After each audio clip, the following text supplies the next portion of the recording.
હૈયે રહેજો હકુમત રાજા રામની, હૃદય સિંહાસન ઉપર રહેજો બેઠક રાધે શ્યામની. સદાય મારા હૈયે રહેજો હકુમત રાજા રામની, હૃદય સિંહાસન ઉપર રહેજો બેઠક રાધે શ્યામની.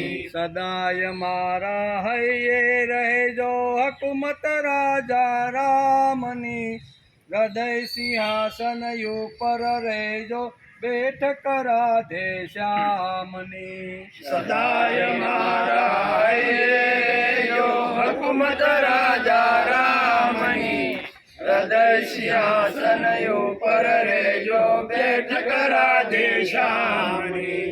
જીવન મારું રામ રાજ્ય હો, ના લંકાની જ્વાળા હો. જીવન મારું રામ રાજ્ય હો, ના લંકાની જ્વાળા હો. પૂજન કરવા રામ શ્યામનું કર્મા પુષ્પની માળા હો. પૂજન કરવા રામ શ્યામનું કર્મા પુષ્પની માળા હો. લાગી રહેજો હરદમ હૈયે લગન પ્રભુના કામની. લાગી રહેજો હરદમ હૈયે લગન પ્રભુના કામની. હૃદય સિંહાસન ઉપર રહેજો બેઠક રાધે શ્યામની. હૃદય સિંહાસન ઉપર રહેજો બેઠક રાધે શ્યામની. લઈ પ્રેરણા પાર્થ તણીને હામ ધરી હનુમાન તણી. લઈ પ્રેરણા પાર્થ તણીને હામ ધરી હનુમાન તણી. ઝુકાવી દો પ્રભુ કાર્યમાં વિચારો ના ઘડી ઘડી.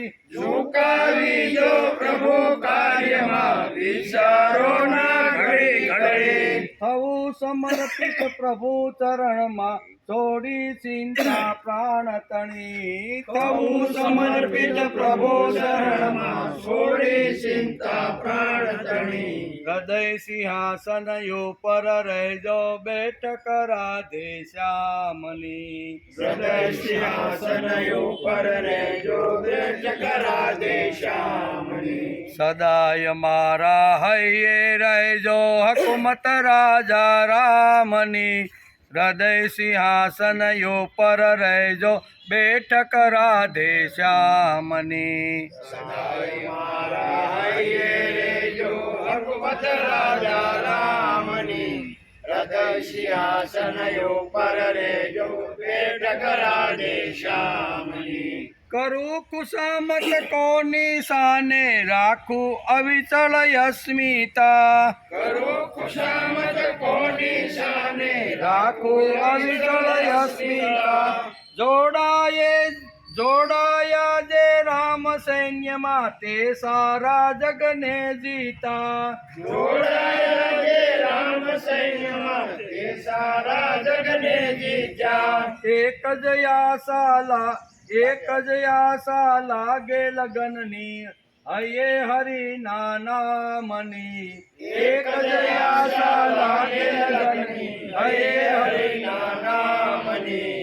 હૃદય સિંહાસન ઉપર રહેજો બેઠક રાધે શ્યામની. હૃદય સિંહાસન ઉપર રહેજો બેઠક રાધે શ્યામની. સદાય મારા હૈયે રહેજો હકુમત રાજા રામની. સદાય મારા હૈયે રહેજો હકુમત રાજા રામની. હૃદય સિંહાસન ઉપર રહેજો બેઠક રાધે શ્યામની. હૃદય સિંહાસન ઉપર રહેજો બેઠક રાધે શ્યામની. હૃદય સિંહાસન ઉપર રહેજો બેઠક રાધે શ્યામની. હૃદય સિંહાસન ઉપર રહેજો બેઠક રાધે શ્યામની. ઓમ ઓમ ઓમ ઓમ ઓમ ઓમ ઓમ ઓમ ઓમ ઓમ ઓમ ઓમ ઓમ ઓમ ઓમ